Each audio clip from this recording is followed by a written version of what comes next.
The man strikes up a conversation with her right away, and she responds, but she doesn't seem to be interested in talking. The man then shows her an etching on the wall before the elevator abruptly stops.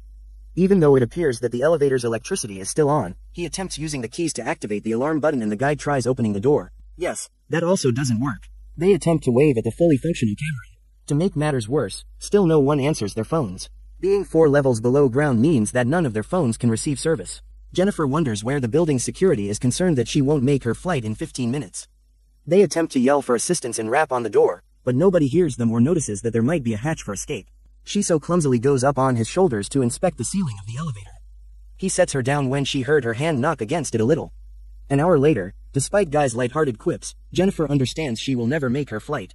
She simply swears at anything and everybody. At last, they gave each other a brief introduction before starting the moment with that person, the badger. Since Jennifer didn't have any water in her thermos, the guy offered her his bottle, but he walked on the elevator. They laughed about it and joked that they should open the wine he had on him instead.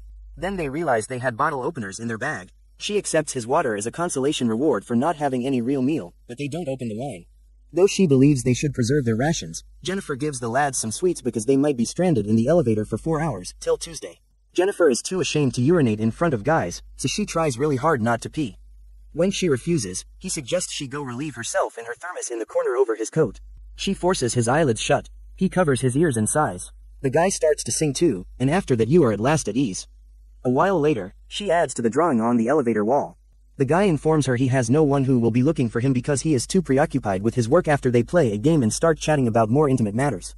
Jennifer replies that she's the same and that she told him she wanted to surprise someone in New York, but she figures that because he probably didn't even want her to come, they should have opened the wine and given it to her. Much later, they toast to not having died yet. They are keeping themselves occupied by drawing nearer to one another, and he eventually admits that he did see her earlier in the office building. Simply put, he refrained from telling her because he didn't want to come across as a stalker and upset her.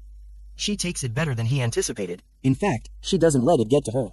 When it was Guy's turn, Jennifer tells him about an incident involving one of her college boyfriends and the night they shared a bed in a library. He still feels that his story isn't interesting enough to share, so he doesn't feel like doing so. When one guy tells a story about a hot girl who wanted to be with him at a work picnic, Jennifer tells him to make up. He claims that after getting into the car after drinking, she starts to undress.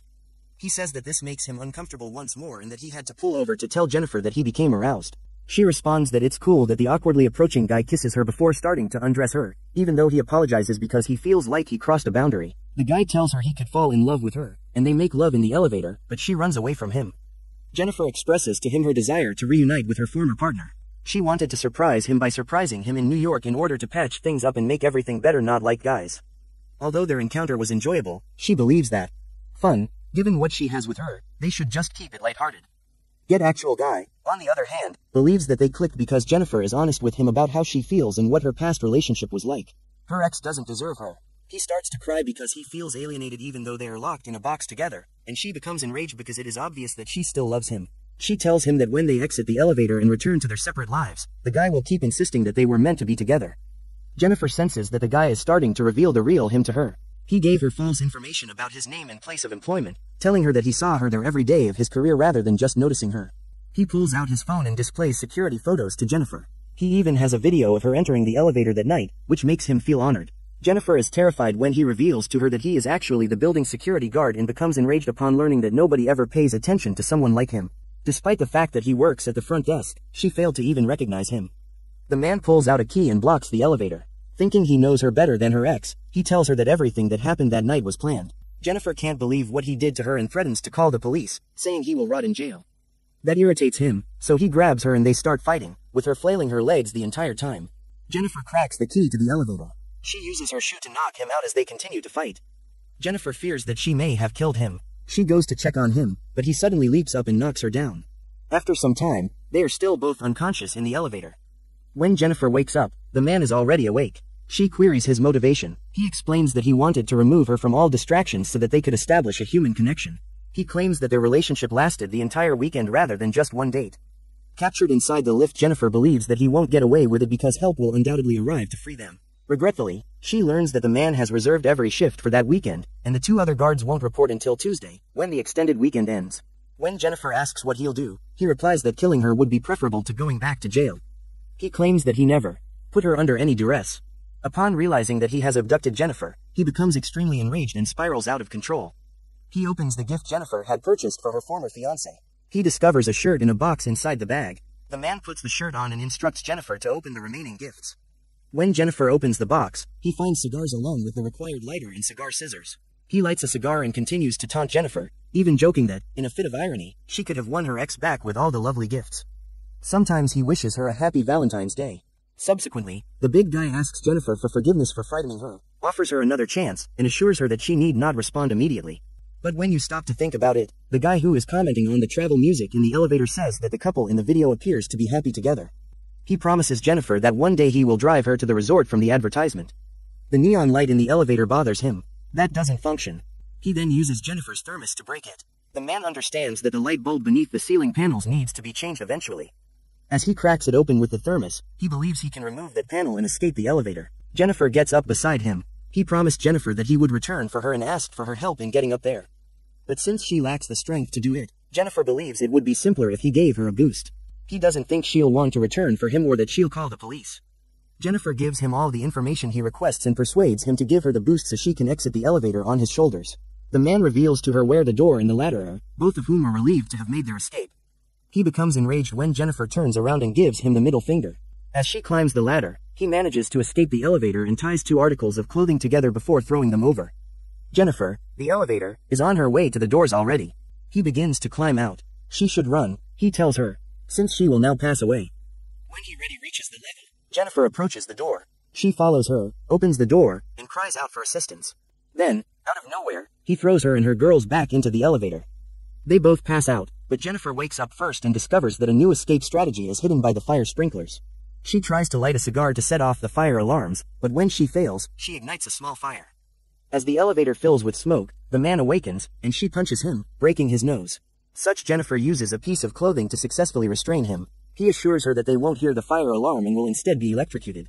Jennifer forces him to admit to everything he has done to her and threatens to hurt him severely. She activates her camera and records herself while narrating what she knows about the events. Asking for his true name, Jennifer flips the camera on him. He claims to go by John Deacons. John acknowledges that he intentionally got them stuck in the elevator. Even that Friday, when she wasn't looking, he used the key to stop the elevator and hung on the wall. Jennifer forces him to acknowledge ensnaring her in the elevator.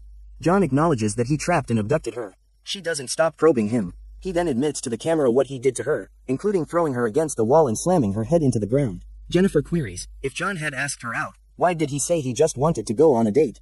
Normally, according to John, she would have declined him. Before he became a security guard, this was who he was. He was a real hotshot accountant who worked for a large firm. John informs her that although the story about the girl in the car was true, it did not end as he had suggested. He ultimately failed to see an exit and plunged his car headfirst into a ravine, flipping it 7 times before a tree stopped it. The girl had died instantly. Because he had the means to keep himself out of jail, John only served 6 months in prison. After he was released, the only job he could find was as a security guard. For a short while, he wanted to feel like himself again. Jennifer is still perplexed as to why he picked her. When Monday comes, he claims it's because of how wonderful she is that they remain imprisoned. When he and his new girlfriend enter the building, one of the other security officers shows her the roof. When he can't find John, he checks the security monitors and discovers that Jennifer and John are trapped in the elevator, waking them both. Jennifer implores him to leave them there. When his girlfriend falls asleep on the couch, he promises to come downstairs and get them out. He then goes to the elevator and uses a crowbar to open the doors. Jennifer tries to leave, but he tells her he must fully open the doors before he leaves. John seems natural suddenly. He hands John his keys and lets Eddie know he's there. John informs him that it isn't working, and he offers to climb in and assist them. When John turns on the elevator and gets stuck, it detects that something has happened inside and chops him in half. After knocking Jennifer unconscious once more, he carries her to his vehicle and loads her inside. Returning to the building, John gets rid of Eddie's clothes and body. When John gets to the front desk, he cleans up and puts on his uniform while tucking a cigar into his pocket. After erasing every video from the security cameras, his girlfriend awakens to find John has killed her and dropped her off at the shower. As well, John gets to his car, takes Jennifer to a remote area to get rid of her, and before opening the trunk, he tells Jennifer that he still likes her and that it's unfortunate. He prepares by pouring gasoline into a dumpster. Jennifer acts as though she's dead because they are unable to be together. And at one point, she gets in the car and starts driving after hitting John over the head when he walks over to the dumpster. When she discovers that Jennifer has lit a cigar in the tray, she stops, backs the car, and takes off. Enjoy being alarmed when she emerges and discovers he's in the dumpster after mentioning the cigar. Jennifer turns to leave. After that, she presses the live button, setting John ablaze in the dumpster.